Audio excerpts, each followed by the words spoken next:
কি খবর বলো। আমি পায়েল ফ্রম আলাপ। আমি এসে গেছি আমাদের পাড়ার কালী পুজোর ঠাকুর বিসর্জনের দিনের একটা বড় ভিডিওর সাথে। সকালে ঘুম থেকে উঠে সেইভাবে কিছুই করিনি, তার কারণ আমি ঘুম থেকে উঠেছিলাম বেলা 11:30টার সময় করে।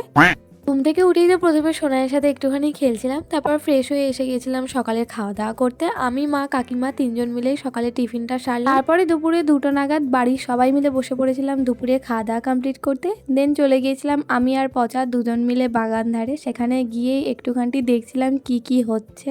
পচা মানে আমার ছোট বোন, ওকে আমি ভালোবেসে পচা বলে ডাকি। যাই হোক, তারপর তো আমরা সন্ধ্যের দিকে আবারও চলে গিয়েছিলাম বাগান ধারে। সেখানে গিয়ে দেখছি এখন রাঁধুনি চলে এসেছে, রান্না বান্নার পর্ব কিছুটা হলেও হয়েছে। বিভিন্ন রকম সবজি দিয়ে একটা মিক্স ভেজ তৈরি করা হবে, তার জন্যই এখন সমস্ত সবজি ভাজাভুজি চলছে। আর আমার সব স্টুডেন্টগুলো আমাকে দেখে খালি হাই হ্যালো করছে। তারপরে তো চলে এসেছিলাম বাড়িতে একদম হালকা করে রেডি হওয়ার জন্য, কারণ আমি জানি কিছুই মেকআপ আমার মুখে থাকবে না। তো হালকা করে একদম ব্লাশ, ডিপ করে লিপস্টিক আর ছোট্ট একটা ইয়ারিং পরে রেডি হয়ে বাজির ব্যাগ নিয়ে যাচ্ছি এখন বাগান ধারে। ফার্স্ট কাজ হচ্ছে গিয়ে আমার বাজি ফাটানো, আর সেকেন্ড কাজ হচ্ছে নাচা। অ্যান্ড ফাইনালি 8:30 নাগাদ চলে আসি বাগান ধারে। এসে তো দেখি ঠাকুরকে মণ্ডপ থেকে নামিয়ে বরণ করবার জন্য রেডিও করা হয়ে গেছে। তার মধ্যে আমরা সবাই মিলে ফাটিয়ে নিলাম বাজি।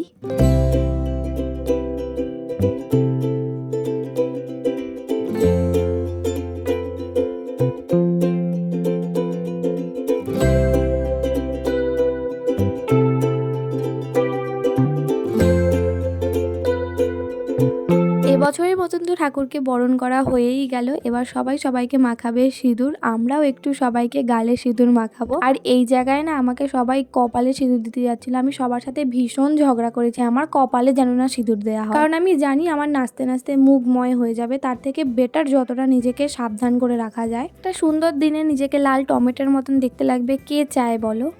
আর আমাদের সোনাই তো সব কিছুতেই এক্সপার্ট। ও গান শুনলেই নাচতে শুরু করে দেয়। ওর এখনো একটা বছরও হয়নি, ওকে দেখে কি বোঝা যায়। তারপর তো দিদি আমাকে সিঁদুর মাখিয়ে একদম লাল করে দিল। তারপরেই শুরু হয়েছে আমাদের ডান্স, যে জিনিসটার জন্য আমরা গোটা বছর ওয়েট করে থাকি। কালী পুজোটা কবে আসবে আর আমরা কবে নাচবো।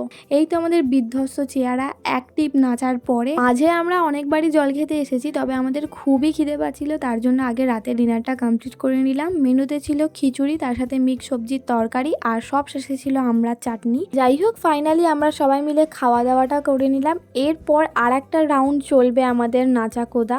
একটা দিনের জন্য যদি আমরা সারা বছর ওয়েট করে থাকতে পারি, তবে এই দিনটায় সারাক্ষণ আমরা নাচতে পারি, আমাদের কোনো চাপ নেই সেটাতে। সারা বছর ব্যায়াম করে যতটা পরিমাণে ঘাম ঝরবে তার 50% আমরা আজকের দিনেই উসুল করে ফেলি। যাই হোক, এখন তো ঠাকুরকে ব্যানেও তোলা হয়ে গেছে, তবে আমাদের নাচা কোদা এখনো শেষ হয়নি। ঠাকুরকে সাথে নিয়েই আমরা সবাই মিলে নাচতে শুরু করে দিয়েছি। প্রত্যেক বছর এইভাবে আমরা নাচা কোদা করতে করতে ঠাকুরকে বিদায় জানাই।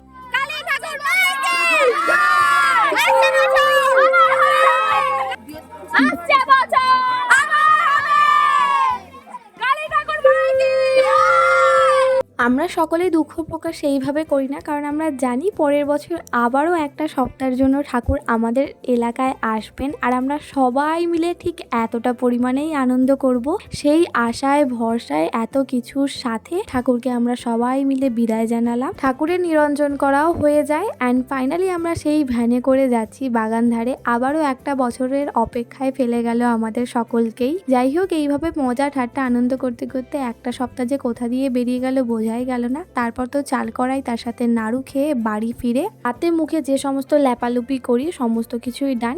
আজকের ব্লগটা এইটুকুই রাখলাম, টাটা।